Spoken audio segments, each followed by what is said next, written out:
Hello students, last lecture में हमने horizontal elastic string के बारे में डिस्कस किया था। अगर हम कोई हॉरिजॉन्टल इलास्टिक स्ट्रिंग लें, उसका एक एंड फिक्स कर दे और एक एंड पे हमने कुछ मास अटैच किया था, जिस एंड पे हमने मास अटैच किया था देन हमने उस एंड को पुल किया था, खींचा था और देन रिलीज़ कर दिया था, तो हमने स्टडी किया था कि मोशन किस तरह का रहेगा हॉरिजॉन्टल इलास्टिक स्ट्रिंग के केस में। अब हम डिस्कस करेंगे, अगर हमारे पास कोई वर्टिकल इलास्टिक स्ट्रिंग है, उसका एक एंड हम फिक्स कर देंगे, दूसरे एंड पे हम कुछ मास अटैच करेंगे, उस मास को हम पुल करेंगे और रिलीज़ करेंगे, फिर हम देखेंगे कि वर्टिकल इलास्टिक स्ट्रिंग के केस में हमारा मोशन किस तरह का रहता है। सो statement is a particle of mass m hangs in equilibrium from a fixed point O by an elastic string or spring of natural length L and modulus of elasticity lambda, the extension produced in the string being E. The mass is then further pulled from a further length A less than E and then let go. Discuss the motion. हमने यहाँ पर एक elastic string ली है, या फिर हम एक elastic spring ले सकते हैं जिसकी नेचुरल लेंथ हमने एल ली है। उसका एक एंड हमने फिक्स कर दिया है से ओ और दूसरे एंड पे मास एम हैंग किया है। अब जब आप किसी स्ट्रिंग में मास हैंग करोगे तो क्या होगा, स्ट्रिंग की लेंथ इंक्रीज़ होगी। सपोज़ ये आपके पास कोई स्ट्रिंग है जिसका एक एंड आपने फिक्स कर दिया, दूसरे एंड पे, दूसरा एंड से ए है, इस एंड पे आपने कुछ मास अटैच किया। अगर आप मास अटैच करोगे तो स्ट्रिंग की लेंथ क्या हो जाएगी, कुछ इंक्रीज़ होगी। कुछ इंक्रीज़ होने के बाद आपने उसके बाद कुछ पुल नहीं किया, उसको कुछ मोशन नहीं की, बस आपने एक मास अटैच किया है। जब आपने मास अटैच किया तो जो स्ट्रिंग की लेंथ है वो कुछ इंक्रीज़ होगी और उसके बाद जो हमारा मास है वो इक्विलिब्रियम में आ गया। ये हमें गिवन है, हैंग कर रहा है इक्विलिब्रियम में। मीन्स एक बार तो स्ट्रिंग की लेंथ इंक्रीज़ हुई, होने के बाद सपोज ओ ए थी, मास लगाने के बाद हमारा मास यहाँ पर आ गया।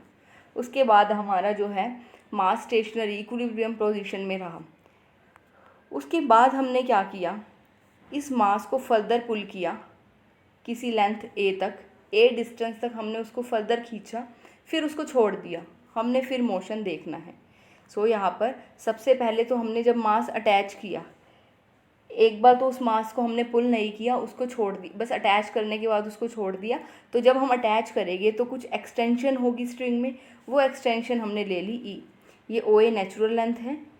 जब ए पे हमने मास अटैच किया तो जो उसकी लेंथ है वो इंक्रीज़ हो गई। लेंथ कितनी इंक्रीज़ हो गई, सबसे ए बी इंक्रीज़ हो गई और ए बी कितना ले लिया हमने, स्मॉल ई। अब मास जब आपने अटैच कर दिया, उसके बाद हमारा जो मास है वो इक्विलिब्रियम पोजीशन में रहा। इक्विलिब्रियम पोजीशन में रहा, इट मीन्स जो अपवर्ड डायरेक्शन में फोर्स लग रहा है और जो डाउनवर्ड डायरेक्शन में फोर्स एम जी लग रहा है वो ज़रूर बैलेंस कर रहे होंगे, तभी मास इक्विलिब्रियम पोजीशन में हैंग कर रहा है। सो ये मास हमारा इक्विलिब्रियम पोजीशन में है, तो डाउनवर्ड डायरेक्शन में जो फोर्स लगता है that is due to its weight, M G force लगेगा डाउनवर्ड डायरेक्शन में। F is given by M into A, और जो डाउनवर्ड डायरेक्शन में फोर्स लग रहा है वो एक्सेलरेशन ड्यू टू ग्रेविटी लग रहा है, तो एक्सेलरेशन हमारी जी हो जाएगी। तो जो डाउनवर्ड डायरेक्शन में फोर्स आया दैट इज़ एम जी। अब जो अपवर्ड डायरेक्शन में फोर्स लग रहा है, देखो मास आपने अटैच किया तो डाउनवर्ड डायरेक्शन में जो फोर्स लगा वो एम जी था। जब डाउनवर्ड डायरेक्शन में स्ट्रिंग खींची है, मास लगाने के बाद स्ट्रिंग की लेंथ जो इंक्रीज़ हुई है, तो अपवर्ड डायरेक्शन में टेंशन फोर्स एक्ट करेगी। उस टेंशन फोर्स को हमने डिनोट कर दिया टी नॉट से। और टी नॉट क्या होता है, टेंशन क्या होती है हमारी, lambda into extension over natural length, ये होती है हमारी। अब हमारी इस केस में एक्सटेंशन कितनी हुई, ई हुई। जब आपने मास लगाया तो स्ट्रिंग की लेंथ ई से इंक्रीज़ हुई, नेचुरल लेंथ हमारी कितनी है, एल। सो हुक्स लॉ हमने यूज़ किया, Hooke's law is lambda tension equals to lambda into extension over natural length is L. So यहाँ से क्योंकि इक्विलिब्रियम में हमें गिवन है, तो इसीलिए जो डाउनवर्ड डायरेक्शन में फोर्स है और अपवर्ड डायरेक्शन में फोर्स है वो इक्वल हो गए, बैलेंस कर रहे होंगे। तो यहाँ से हमने लैम्डा की वैल्यू फाइंड आउट कर ली, lambda is M G L over E. अब सेकंड केस, अब हमने क्या किया, इस मास को दोबारा से पुल किया किसी पॉइंट सी तक।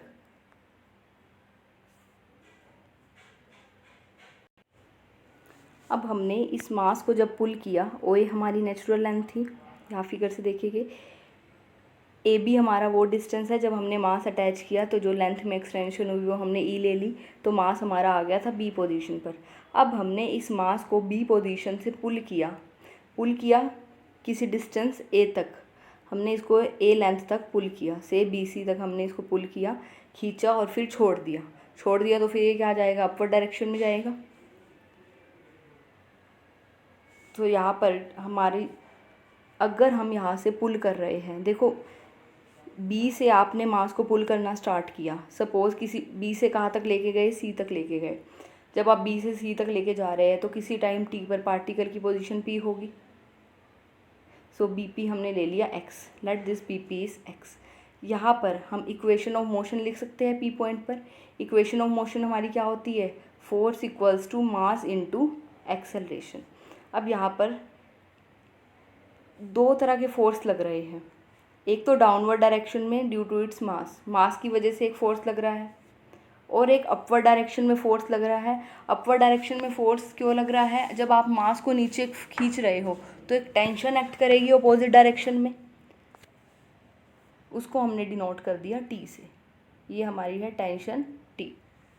आपने बी पॉइंट से मास को पुल किया, जब मास को पुल करोगे तो किसी टाइम टी पर उसकी मास की पोजीशन ये पी होगी, हमने बी पी ले लिया एक्स। आपने बी पॉइंट से मास को खींचना स्टार्ट किया क्योंकि उसकी इक्विलिब्रियम की पोजीशन बी थी।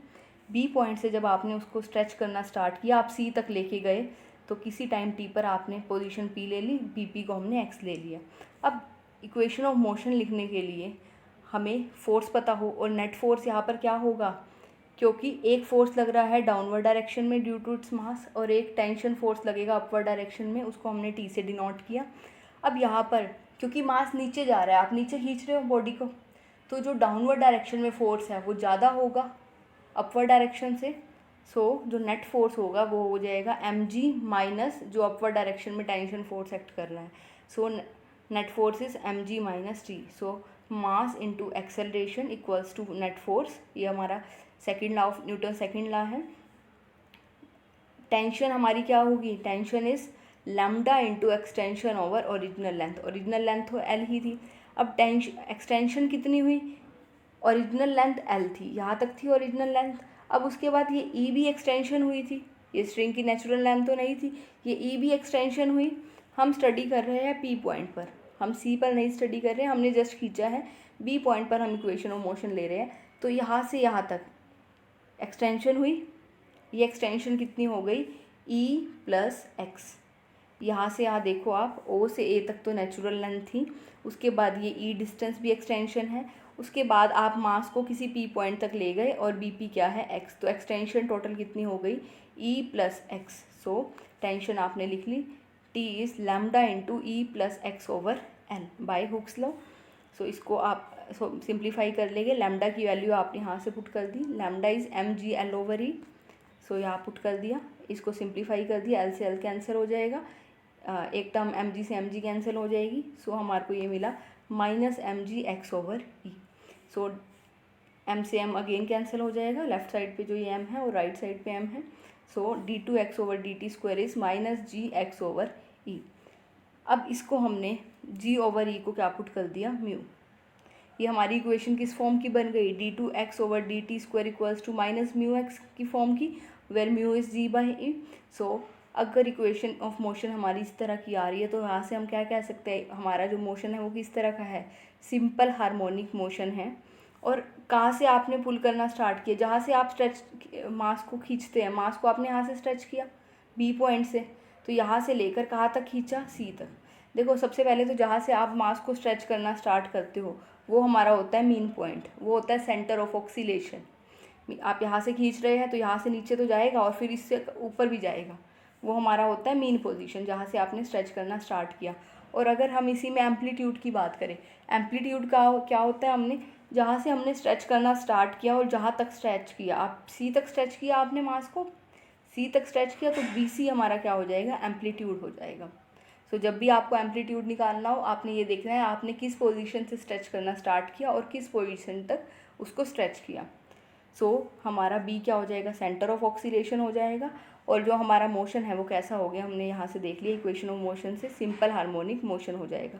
अब यहाँ पर दो केसेस अराइज हो गए, एक बार तो अगर ये ए ग्रेटर देन ई हो जाए और एक बार ए ये लेस देन ई हो जाए, जो अभी हम केस पढ़ रहे हैं that is a less than E, means जो आपने ये स्ट्रेचिंग की है ये ए, ये आपका ई से छोटा है। अब आप ये देख रहे हो बी से आपने स्ट्रेच करना स्टार्ट किया, बी से आपने खींचा, नीचे आया आपका मास, और मोशन कैसा हुआ, सिंपल हार्मोनिक मोशन, यहाँ तक मास आया, उसके बाद क्या होगा, वापस इधर जाएगा, क्योंकि मोशन सिंपल हार्मोनिक मोशन है। सिंपल हार्मोनिक मोशन है तो वापस ऊपर जाएगा, और ऊपर कहाँ तक जाएगा, जितना बी से ये नीचे डाउनवर्ड डायरेक्शन में गया उतना ही ऊपर अपवर्ड डायरेक्शन में जाएगा।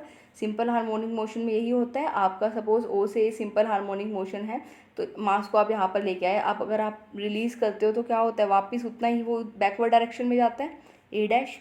अब यहाँ पर बी से सी तक सिंपल हार्मोनिक मोशन हुआ, बी से सी तक यहाँ, अब ये यहाँ से यहाँ तक तो नीचे आया। अब जब आप इसको छोड़ोगे तो वापस ऊपर अपर डायरेक्शन में जाएगा, क्योंकि अपर डायरेक्शन में टेंशन एक्ट कर रही है।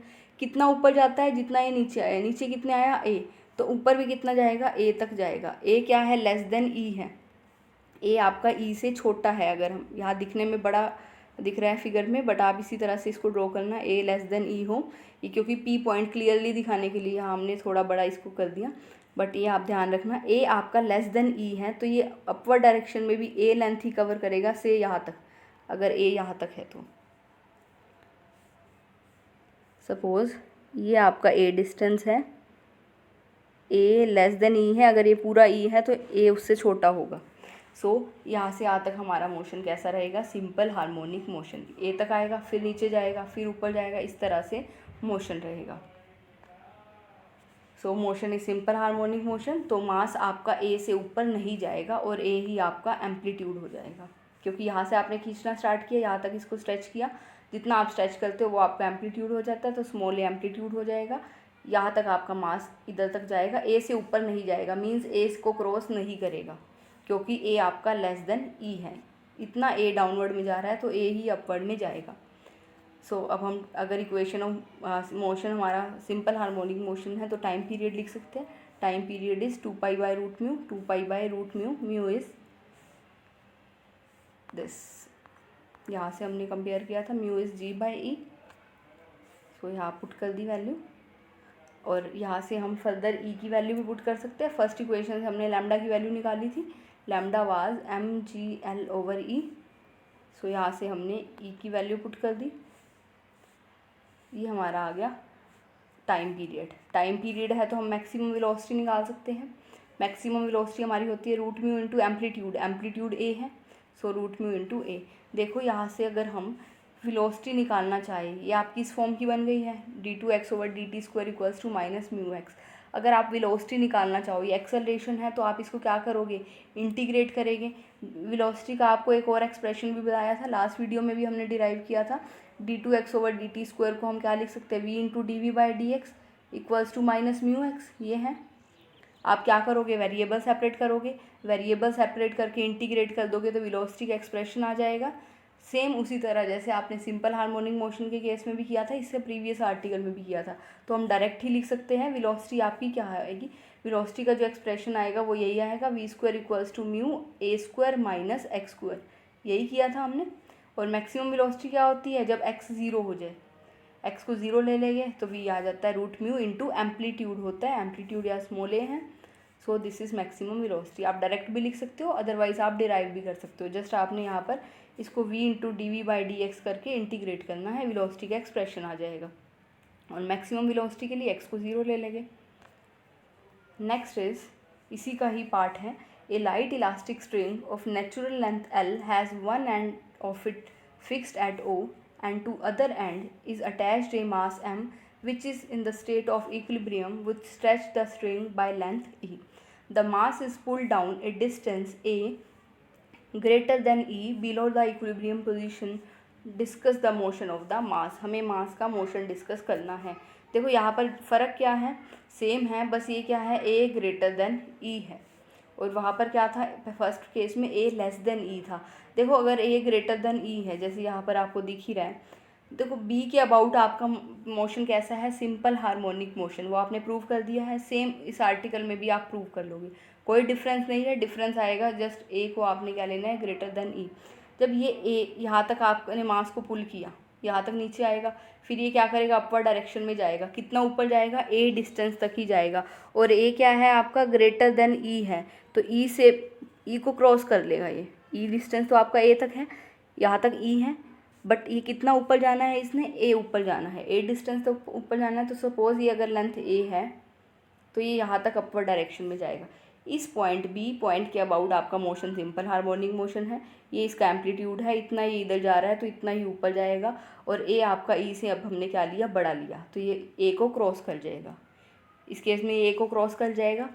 और मोशन किस तरह का रहेगा, देखो जब ये ए को क्रॉस कर गया, बी के यहाँ से ए को बी ए से ऊपर चला गया, तो जो ए के अबव मोशन रहेगा, देखो ओ ए तक तो इसकी नेचुरल लेंथ है, ये इसकी नेचुरल लेंथ है। नेचुरल लेंथ में है जब मास, तो क्या होगा, कोई भी टेंशन एक्ट नहीं करेगी। अब ये क्या किया, इस मास ने जिसको आपने यहाँ से ड्रॉप छोड़ दिया, रिलीज़ किया, लिबरेट किया, तो वो क्या करेगा, यहाँ तक जरा जाएगा, यहाँ तक। ये ए लेंथ अगर डाउनवर्ड है तो ए ही वो ऊपर जाएगा और इस ए को क्रॉस कर जाएगा, because this A is greater than E. अब यहाँ तक जाने के बाद जो आपका मोशन रहेगा मास का, क्या हो जाएगा, अब इस मास में कोई भी टेंशन एक्ट नहीं कर रही होगी, क्योंकि अब स्ट्रिंग में कोई भी स्ट्रेचिंग नहीं है। जब मास हमारा यहाँ तक ए लेंथ तक गया, दिस इज़ ए, तो यहाँ पर अब क्या होगा, उस मास में कोई भी, स्ट्रिंग में कोई भी टेंशन नहीं होगी। क्योंकि टेंशन कब होती है, जब आप उसको ओरिजिनल लेंथ से ज़्यादा एक्सटेंड करते हो, तो अब कोई भी टेंशन नहीं होगी। तो जो मास है आपका ड्यू टू ग्रेविटी मूव करेगा, क्योंकि उसके ऊपर अभी कोई फोर्स नहीं है। सो वो acceleration due to gravity, upper direction में जा रहा है तो acceleration due to gravity G हो जाएगा, इस एक्सेलरेशन के साथ मूव करेगा। क्योंकि जी हम तब लेते हैं अगर डाउनवर्ड डायरेक्शन में कोई हमारे मास अगर या कोई भी थिंग मूव कर रही हो, बट ये अपवर्ड डायरेक्शन में मूव कर रही है, बट कोई फोर्स नहीं है। जब वो ए को क्रॉस करता है, जैसे ही यहाँ तक है तब तक तो टेंशन है स्ट्रिंग में, तब तक तो जो मोशन रहेगा सिंपल हार्मोनिक मोशन रहेगा। जब तक स्ट्रिंग में टेंशन है तब तक मोशन सिंपल हार्मोनिक रहेगा, बट जैसे ही वो ए को क्रॉस करेगा, वो यहाँ पर आएगा, अब स्ट्रिंग में स्लैक हो जाएगा। मीन्स स्लैक होने का मीन क्या है, वह कोई टेंशन एक्ट नहीं करेगी। कोई टेंशन एक्ट नहीं करेगी तो ड्यू टू ग्रेविटी ही मास मूव करेगा। मास यहाँ अपवर्ड डायरेक्शन में मूव कर रहा है ड्यू टू ग्रेविटी, बट कहीं ना कहीं जाकर वो रेस्ट पे आ जाएगा, क्योंकि उसका मास भी तो डाउनवर्ड डायरेक्शन में एक्ट कर रहा है। किसी चीज़ को आप ऊपर फेंकते हो अगर, तो वो नीचे ही आएगी ड्यू टू इट्स मास। एक बार तो ऊपर जाएगी बट वो नीचे ही आ जाएगी ग्रेविटी की वजह से। तो ये मास भी, क्योंकि यहाँ से ये सिंपल हार्मोनिक मोशन था, नीचे डाउनवर्ड डायरेक्शन में आया, फिर यहाँ से ये अपवर्ड डायरेक्शन में गया, यहाँ तक ये अपवर्ड डायरेक्शन में गया, बट कहीं ना कहीं रेस्ट पे आ जाएगा ड्यू टू ग्रेविटी। उस पर जो फोर्स लगेगा वो डाउनवर्ड डायरेक्शन में लगेगा। सो फिर वो नीचे आएगा तो जब तक ए तक है तब तक तो उस पर कोई भी टेंशन एक्ट नहीं करेगी। जैसे ही वो इस नीचे आएगा, ए से नीचे आएगा, तो उस पर क्या हो जाएगा, टेंशन एक्ट करेगी तो जो मोशन हो जाएगा वो कैसा हो जाएगा, फिर से सिंपल हार्मोनिक मोशन। तो हम इस तरह से कंक्लूड कर सकते हैं। देखो ये सारे आर्टिकल में आपने सारा सेम प्रूव करना है, जैसे एक पार्ट में किया है बिल्कुल सेम है, यहाँ तक आपका सेम आ जाएगा। उसके बाद आपने ये देखना है कि मोशन कैसा रहेगा। तो मोशन जो आपका रहेगा सी टू ए तक तो रहेगा सिंपल हार्मोनिक मोशन, और ए से ऊपर जब आप जाओगे तो किस तरह से पार्टिकल मूव करेगा, ड्यू टू ग्रेविटी मूव करेगा। कब तक मूव करेगा, जब तक वो रेस्ट पे नहीं आ जाता, और फिर नीचे आएगा ए ड्यू टू इट्स मास। ए से नीचे फिर से कैसा मोशन हो जाएगा, सिंपल हार्मोनिक मोशन। तो जो इस केस में मोशन रहेगा वो सेकंड केस में वो कैसा रहेगा, देखो जब आपने यहाँ से खींचा बी से सी, सिंपल हार्मोनिक मोशन है, वो आपने इक्वेशन से देख लिया। अब नीचे आपने खींचा है, छोड़ोगे, सी पॉइंट तक आपने मास खींचा फिर छोड़ा तो वो ऊपर गया। अगर वो ऊपर चला गया ए से भी यहाँ तक, सेकंड केस की बात कर रहे हो, यहाँ चला गया, तो आपका क्या रहेगा, बी से ए तक तो स्ट्रेचिंग, उसके अंदर एक्सटेंशन है, तब तक तो मोशन रहेगा सिंपल हार्मोनिक मोशन। पर वो जैसे ही ए से ऊपर जाएगा तो कोई टेंशन एक्ट नहीं कर रही होगी, तो वो ड्यू टू ग्रेविटी मूव करेगा। फिर उसके बाद वो नीचे आएगा, क्योंकि कुछ भी चीज़ आप ऊपर फेंको वो नीचे ही आएगी, कहीं ना कहीं जाकर रुक जाएगी ऊपर रेस्ट में। यहाँ पर वो सपोज रेस्ट पे आ गया, रेस्ट पे आने के बाद जब वो नीचे आएगा ए तक तो उसमें कोई भी टेंशन नहीं होगी, तो वो ड्यू टू ग्रेविटी मूव करेगा। बट जैसे ही वो ए से नीचे आएगा, ए को क्रॉस करेगा, तो उसमें फिर से एक्सटेंशन हो जाएगी। एक्सटेंशन हो जाएगी तो फिर से सिंपल हार्मोनिक मोशन हो जाएगा। सो ए टू सी और सी टू ए तक तो हमारा मोशन कैसा होगा, सिंपल हार्मोनिक। जब जब स्ट्रेचिंग है, जब जब एक्सटेंशन है, मोशन सिंपल हार्मोनिक मोशन रहेगा। और जैसे ही वो ए से ऊपर जाएगा तब जो मोशन है वो ड्यू टू ग्रेविटी वो मूव करेगा। सो 2 केसेस हमने यहाँ स्टडी किए।